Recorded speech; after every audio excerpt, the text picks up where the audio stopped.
पति ब्रह्मचारी में अब सूरज ऐसा करने वाला है जो गुलाब सिंह के दिमाग को हिला देगा। जी हाँ दोस्तों, आप सभी लोग देख रहे होंगे कि गुलाब सिंह जो है वो ईशा जी की दूसरी शादी करवाने की तैयारी कर रहा है। पर दोस्तों, ईशा जी भी दूसरी शादी करने के लिए तैयार है क्योंकि गुलाब सिंह ने उन्हें मजबूर कर दिया है। और ईशा जी सूरज के घर जाती है और मना करती है कि मेरी दूसरी शादी में कोई रुकावट नहीं आना चाहिए। लेकिन दोस्तों, फिर भी सूरज नहीं मानता है। शादी वाले दिन आपको देखने को मिलेगा कि सूरज बीच मंडप से ही ईशा जी को भगा ले जाएगा और गुलाब सिंह के गाल पर तमाचा मारेगा। जिसके बाद कहानी में आप लोग जिस मोड़ का इंतजार कर रहे थे वो मोड़ आ चुका है। और जब सूरज ईशा जी को भागता है तो वो खुद सारी सच्चाई को बता देती है कि क्यों सूरज से ईशा जी नफरत करने का नाटक कर रही है। तो चलिए दोस्तों, जानते हैं आगे की कहानी कि इसके बाद क्या हुआ। सीरियल की कहानी अब एक बेहद दिलचस्प मोड़ पर पहुंच चुकी है,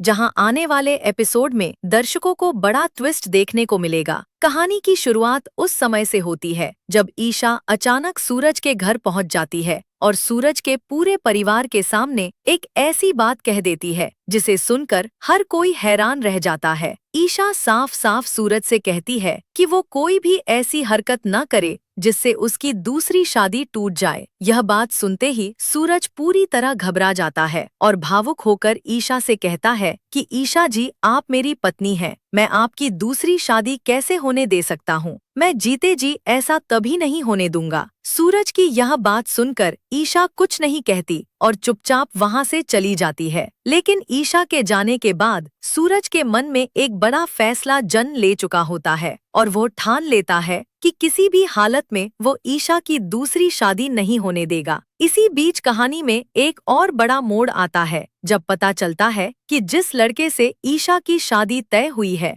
वो एक आईएएस ऑफिसर है। और यह बात सूरज के लिए बहुत बड़ा झटका बन जाती है। आने वाले एपिसोड में दर्शकों को सूरज और उस आईएएस ऑफिसर के बीच जोरदार टकराव देखने को मिलेगा, जहां दोनों के बीच बहस इतनी बढ़ जाती है कि बात झगड़े तक पहुंच जाती है। और उसी दौरान वह आईएएस ऑफिसर सूरज को ताना मारते हुए कहता है कि तुम अपनी पत्नी की उस इच्छा को पूरा नहीं कर पाए जो उसका सबसे बड़ा सपना था, लेकिन अब वही सपना मैं पूरा करके दिखाऊंगा। दरअसल ईशा का हमेशा से सपना था कि सूरज आईएएस बने और वो चाहती थी कि सूरज पढ़ लिख कर एक बड़ा अधिकारी बने और समाज में नाम कमाए। लेकिन गुलाब सिंह की दुश्मनी और साजिशों की वजह से सूरज की जिंदगी पूरी तरह बदल जाती है और पढ़ाई की राह पर आगे बढ़ने की जगह सूरज को मजबूरी में गलत रास्तों पर जाना पड़ता है। यहाँ तक कि गुलाब सिंह की चालों के कारण सूरज को जेल भी जाना पड़ता है। इसके बाद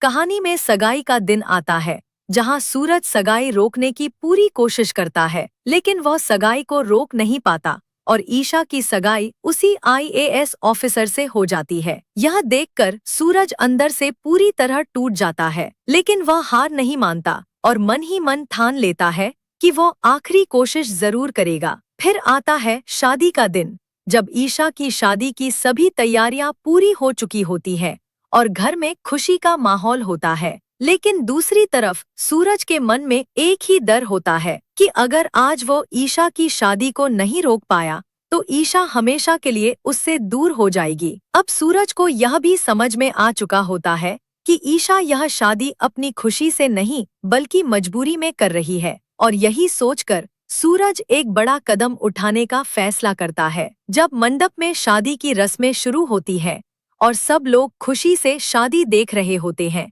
तभी अचानक सूरज वहां पहुंच जाता है और उसके आते ही वहां अफरा तफरी मच जाती है। सूरज सबके सामने जोरदार हंगामा करता है और कहता है कि यह शादी नहीं हो सकती क्योंकि ईशा उसकी पत्नी है और वह उसे किसी और का नहीं होने देगा। इसके बाद सूरज सबके सामने ईशा का हाथ पकड़ लेता है और बिना किसी की परवाह किए उसे वहां से अपने साथ भगा ले जाता है। और यह सब देखकर वहां मौजूद सभी लोग हैरान रह जाते हैं और यहीं से कहानी में एक नया और बड़ा मोड़ शुरू हो जाता है।